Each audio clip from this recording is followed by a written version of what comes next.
Good evening.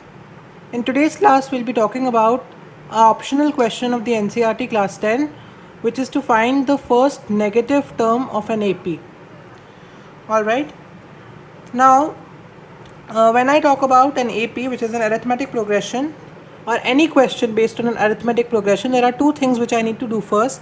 The first thing is to find A, which is the first term of the AP, and second thing is to find D, which is the common difference.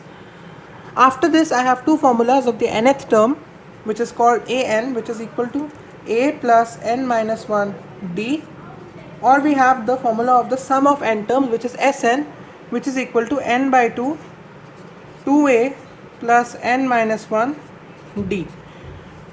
Out of these two formulas, any such formula will be applicable and I will be able to solve the question. So same thing has to be done for this question also. This question reads as, which is the first negative term of the given AP? 121, 117, 113 and so on.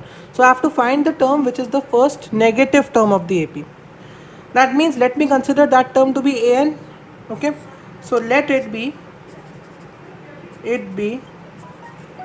an, the first negative term.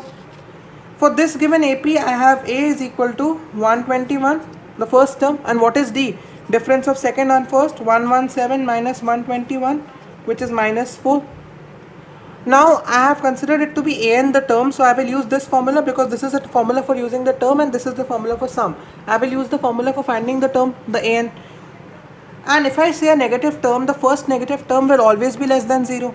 So let me use that concept that an, therefore an in this case is less than 0, because then only it will fit into the category of a negative term. That means what is an? A plus n minus 1 into d is less than 0. Fine. What is A? 121 plus n minus 1 into d. What is d? Minus 4 is less than 0. That means 121 minus 4n plus 4 is less than 0. I open the bracket. Okay. That means 125 minus 4n is less than 0. That is fine.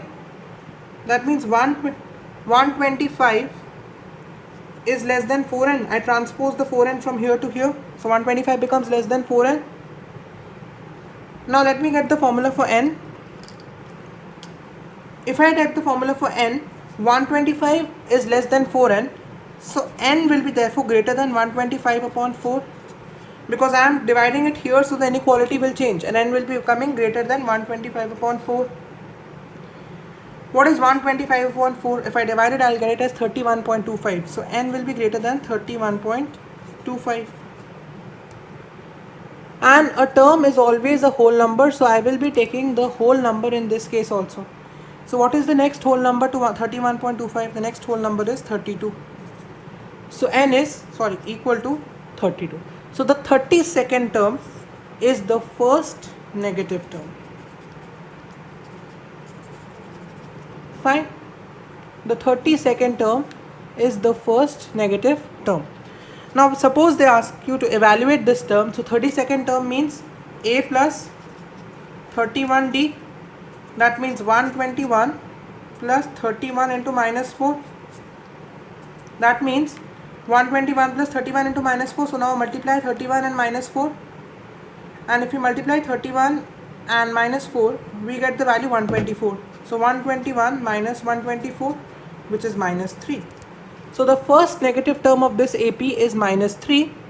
Okay, and it is the 32nd term of the AP. In the NCERT question only they have asked which term. So which term means 32. And if we are asked to evaluate the term, it is going to be the minus 3 as the 32nd term, which is the first negative term of this AP. So again, to summarize this, for any question relating to AP, there are two pathways which we need to follow. Get the value of n, get the value of D. A and D. And once we have A and D, we have two formulas of an, which is a plus n minus 1d, and sn, which is n by 2 into 2a plus n minus 1d. So we will take any one of the following methods. As in this term, we had to find a term, so we take the method of an and solve it. And this term, negative term,